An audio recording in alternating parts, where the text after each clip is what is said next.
ವೀಕ್ಷಕರಿಗೆಲ್ಲ ನಮಸ್ಕಾರ. Welcome to my YouTube channel. Amruthavarshini ಧಾರಾವಾಹಿಯ ಖ್ಯಾತಿಯ ನಟಿ ರಜಿನಿ ಅವರೀಗ ನೀರಲ್ ಜೊತೆಯಲ್ಲಿ ಧಾರಾವಾಹಿಯಲ್ಲಿ ನಟಿಸ್ತಾ ಇದ್ರು. ಈಗ ಅವರು ಸದ್ದಿಲ್ಲದೆ ಮದುವೆಯಾಗಿದ್ದಾರೆ.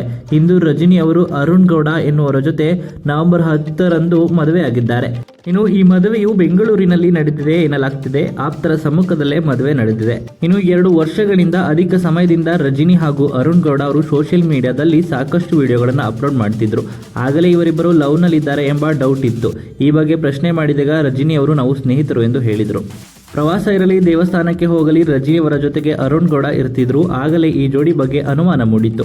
ಈಗ ಕುಟುಂಬಸ್ಥರ ಒಪ್ಪಿಗೆ ಪಡೆದು ಈ ಜೋಡಿ ಸಪ್ತಪದಿ ತುಳಿದಿದೆ. ಅಂದಹಾಗೆ ಅರುಣ್ ಗೌಡ ಅವರು ಜಿಮ್ ಟ್ರೈನರ್ ಆಗಿ ಕೆಲಸ ಮಾಡ್ತಿದ್ದಾರೆ. ಇನ್ನು ಅಮೃತವರ್ಷಿಣಿ ಧಾರಾವಾಹಿ ಪ್ರಸಾರವಾಗಿ 12 ವರ್ಷಗಳಾಯಿತು. ಈ ಸೀರಿಯಲ್ನಲ್ಲಿ ಅಮೃತ ಆಗಿ ನಟಿಸಿದ್ದ ರಜಿನಿ ಈಗ ನೀ ಇರಲು ಜೊತೆಯಲ್ಲಿ ಧಾರಾವಾಹಿಯಲ್ಲಿ ವಿಲನ್ ಆಗಿ ನಟಿಸುತ್ತಿದ್ದಾರೆ. ನೀ ಇರಲು ಜೊತೆಯಲ್ಲಿ ಧಾರಾವಾಹಿಯಲ್ಲಿ ಹೀರೋ ಅತ್ತಿಗೆ ವಿಲನ್ ಊರ್ಮಿಳಾ ದಿವಾನ್ ಪಾತ್ರದಲ್ಲಿ ಅವರು ನಟಿಸ್ತಾ ಇದ್ದಾರೆ. ಅಂದಾಗೆ ಹಿಟ್ಲರ್ ಕಲ್ಯಾಣ ಧಾರಾವಾಹಿಯಲ್ಲಿ ಕೆಲ ದಿನಗಳ ಕಾಲ ಅತಿಥಿ ಪಾತ್ರದಲ್ಲಿಯೂ ಕಾಣಿಸಿಕೊಂಡಿದ್ರು. ಬಾಡಿ ಬಿಲ್ಡರ್ ಅರುಣ್ ವೆಂಕಟೇಶ್ ರಜಿನಿ ಅವರು ರೀಲ್ಸ್ ಮಾಡುತ್ತಾ ಅದನ್ನು ಸೋಷಿಯಲ್ ಮೀಡಿಯಾದಲ್ಲಿ ಅಪ್ಲೋಡ್ ಮಾಡ್ತಿದ್ರು. ಇನ್ನು ಜಿಮ್ ಟ್ರೈನರ್ಗೆ ಕೆಲಸ ಮಾಡ್ತಿದ್ದಂಥ ಅರುಣ್ ಗೌಡ ಅವ್ರನ್ನ ನಟಿ ರಜಿನಿ ಅವರು ಮದುವೆ ಆಗಿದ್ದಾರೆ. ಇನ್ನು ಈ ವಿಡಿಯೋ ನಿಮಗೆ ಇಷ್ಟವಾಯಿತು ಅಂದರೆ ವಿಡಿಯೋಗೆ ಲೈಕ್ ಮಾಡಿ. ಇದೇ ರೀತಿಯ ಮತ್ತಷ್ಟು ಹೆಚ್ಚಿನ ವಿಡಿಯೋಗಳಿಗಾಗಿ ನಮ್ಮ ಚಾನಲ್ಗೆ ಸಬ್ಸ್ಕ್ರೈಬ್ ಮಾಡಿ.